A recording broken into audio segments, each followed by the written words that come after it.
Police departments across the country are now using artificial intelligence technology to evaluate officers in the field. The program uses AI to scan body camera footage and then analyzes whether or not it believes an officer handled a situation professionally or not. CNN's Vanessa Yurkevich saw firsthand how this technology works.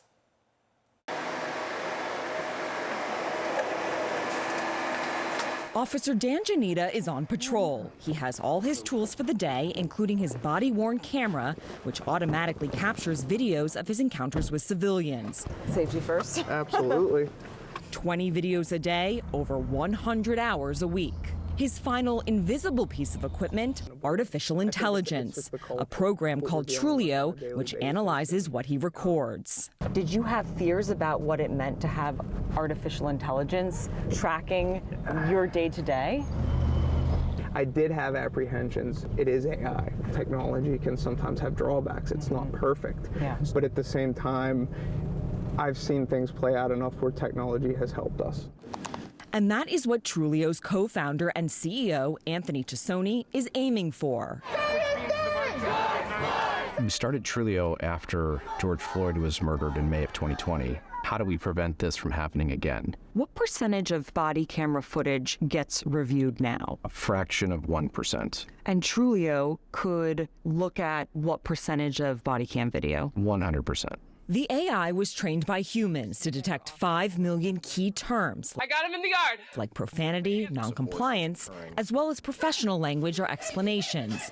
The goal is detecting early problematic police behavior before it turns deadly. I get an email alert every day at 6 o'clock. Dan Janita's chief, Ken Truver of Castle Shannon PD in Pennsylvania, has been using Trulio for a year. He's also an advisor.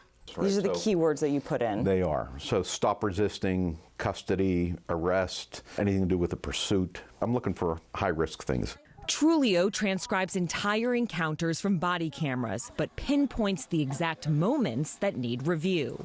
Stop resisting. Just relax.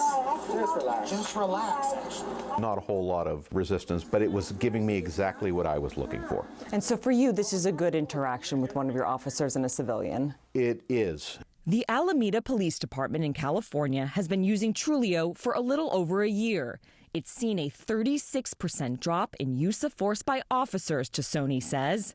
The AI pointed out risky interactions with civilians, giving officers the chance to review and change their behaviors. What would Trulio's involvement have been in a situation like Tyre Nichols? I feel very strongly that Trulio not only would have recognized, obviously, the event of the murder of Tyre Nichols, but the hundreds of events that took place prior to that. I believe Trulio would have prevented the death of Tyre because it would have detected the deterioration in the officer's behavior years prior.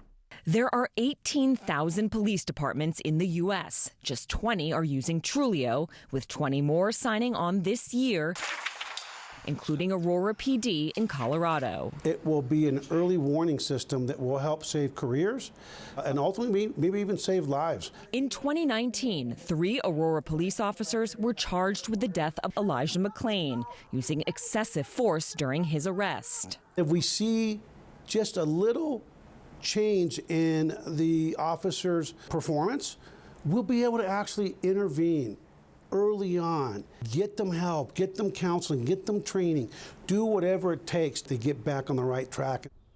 Back in Castle Shannon, Chief Truver says the technology has only proven what he already suspected about his officers. What has this changed? Anything? No, and I don't think that's a bad thing. I want to catch something before it happens. I don't want to be reactionary. We want to be looking ahead to make sure that we stay ahead of the game, and ahead of any issues, and I don't think that's a bad thing. Now, the Seattle Police Department was one of the first to adopt Trulio, but in recent months, they've actually canceled their subscription with the AI platform because they had concerns over citizen privacy. We obviously asked Trulio about this.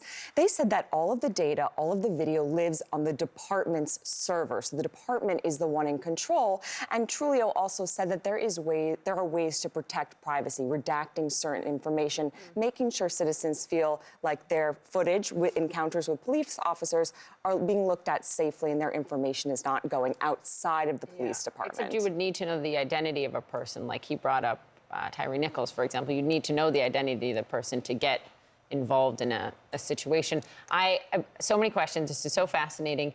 How expensive is it? Can departments afford this?